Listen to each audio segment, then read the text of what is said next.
Pitch number 105. Not the first pitch of the game, the one that arrives fresh, loaded with energy and precision and the full force of a body that has not yet asked anything of itself. Not pitch number 50, when the rhythm is established and the command is locked and the opposing lineup is already recalibrating in quiet desperation. Pitch number 105. The pitch that arrives at the end of everything. After 7 innings of competition that asked more of one human body than most professional athletes will be asked to give in an entire month. After 8 strikeouts. After 21 outs recorded against a Giants lineup that came into Dodger Stadium with a plan, a detailed, analytically prepared, professionally executed plan, and watched that plan be dismantled, piece by piece, across the most complete pitching performance of this young season. At pitch number 105, Shohei Ohtani had every reason to be thinking about himself. About the fatigue in his arm. About the count of pitches in his body, which elite pitchers feel the way musicians feel notes, not consciously, but with a precision that goes deeper than thought. About the walk back to the dugout that was coming, the ice pack, the quiet decompression after the kind of effort that most people on this planet will never come close to understanding from the inside. He was thinking about none of that. At pitch number 105, Shohei Ohtani was thinking about his teammates. What happened in the 7th inning of a Giants 0-4 Dodgers game on May 13 was captured on live footage that has since been watched by baseball fans around the world. Not for the final strikeout, though the final strikeout was extraordinary. Not for the score, though the score tells its own complete story. But for the 30 seconds after that 105th pitch landed. For what Ohtani did when the inning was over and the cameras were still rolling and nobody had told him he was being watched. For what he did for the people standing in that dugout waiting for him. This is that story. Before you can understand what Ohtani gave his teammates in that 7th inning, you need to understand what 105 pitches had already taken from him. The human arm is not designed for what baseball asks of it. The mechanics of throwing a baseball at major league velocity, the rotation, the extension, the specific sequence of muscle groups firing in fractions of a second, produce stress on the shoulder and elbow that accumulates with every pitch thrown. Elite pitchers manage this stress through preparation, mechanics, rest, and the kind of physical maintenance that occupies more of their professional lives than the actual pitching does. By pitch 80, even the best-conditioned pitchers in the sport are managing something. Not necessarily pain. Great pitchers almost never describe it as pain in the moment, but a heaviness. A awareness of the arm that was not present in the first inning. A narrowing of margin between what the body can do perfectly and what it can do well enough. By pitch 100, that awareness has deepened. The gap between the fastball in the first inning and the fastball in the 7th is real. Measurable. Visible on radar guns and TrackMan data and the subtle mechanical adjustments that pitching coaches observe from the dugout with the focused attention of people whose entire professional purpose is monitoring exactly this. Ohtani reached pitch 105 having given the Dodgers 7 innings of baseball that would have been considered extraordinary from a pitcher throwing 70 pitches. He had held a Giants lineup scoreless. He had struck out 8 hitters with a precision that made the total feel earned rather than accumulated. He had made every adjustment the game demanded of him, and he had made them quickly enough that the Giants never found a sustainable foothold in a single inning. 105 pitches. 0 runs. And a 7th inning that closed with the same command and conviction that the first inning had opened with. The body it takes to do that. The preparation. The years of physical discipline, the nutritional management, the sleep protocols, the recovery routines that Ohtani has built into every corner of his life since before he was a professional athlete. All of that, every sacrifice, every choice, every quiet hour of preparation, arrived at pitch 105. And the first thing Ohtani did when pitch 105 was over was look at his teammates. The footage from May 13 does not begin at pitch 105. It begins earlier, in the 7th inning, when Ohtani took the mound for what everyone in Dodger Stadium understood might be his final frame of the night. The stadium had been building toward something all game.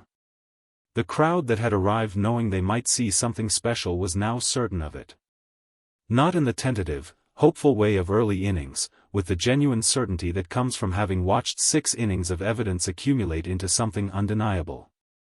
When Ohtani walked to the mound for the 7th, the reception from the Dodger Stadium crowd was the kind that lifts players physically. Not metaphorically, actually physically. Athletes describe this phenomenon consistently. A crowd at a certain volume and a certain emotional pitch produces an energy that enters the body and changes what the body believes it can do. 56,000 people told Shohei Ohtani he could finish this. With noise. With presence. With the collective force of an entire stadium leaning forward at the same moment. He did not need them to tell him. But he heard it. The 7th inning itself was a masterclass in managing the final resources of a complete effort.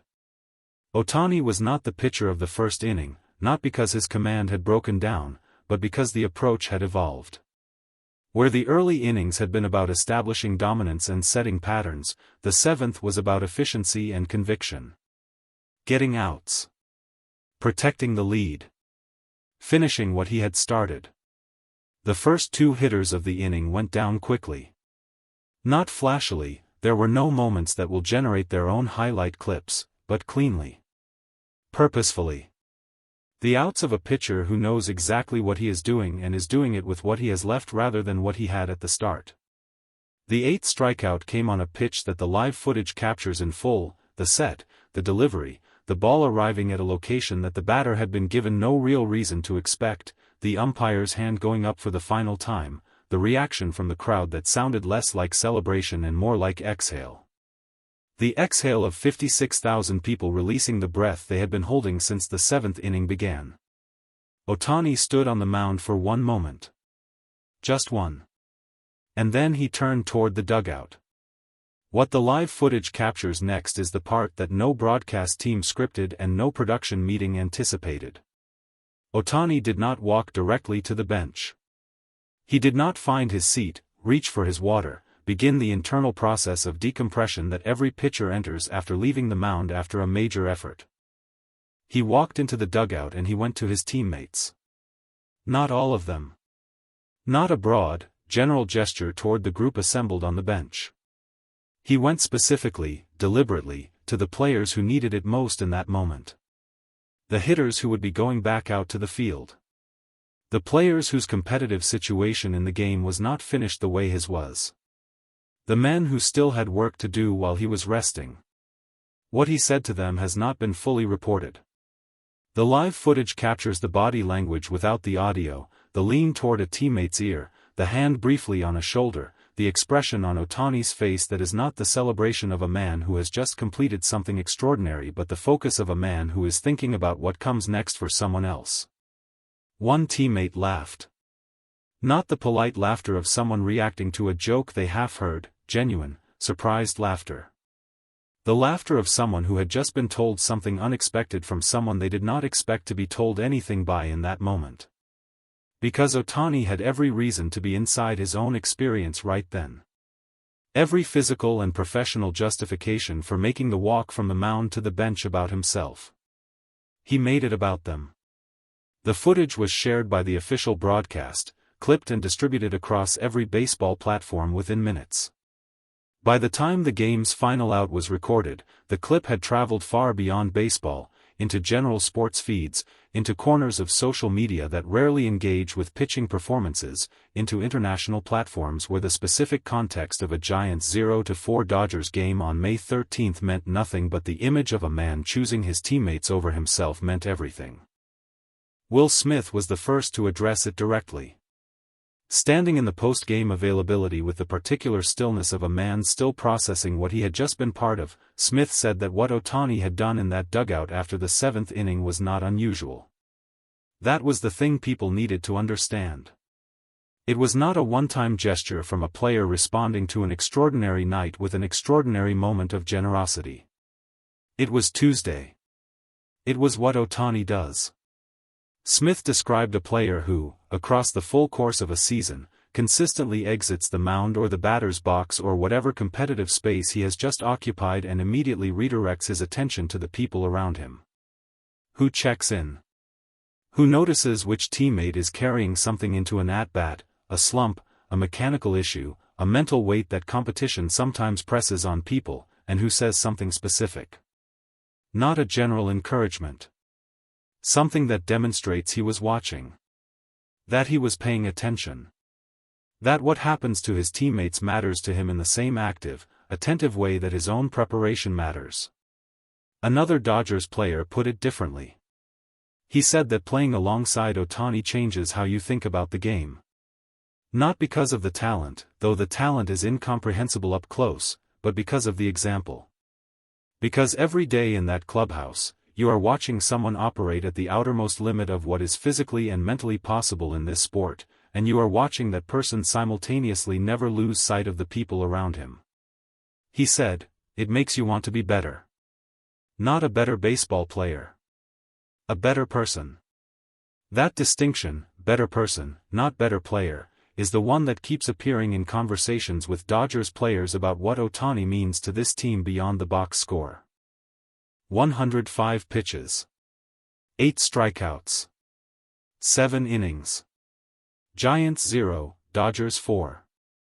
The numbers are clean and complete and will sit in the record of this season for as long as records are kept. They tell a true story.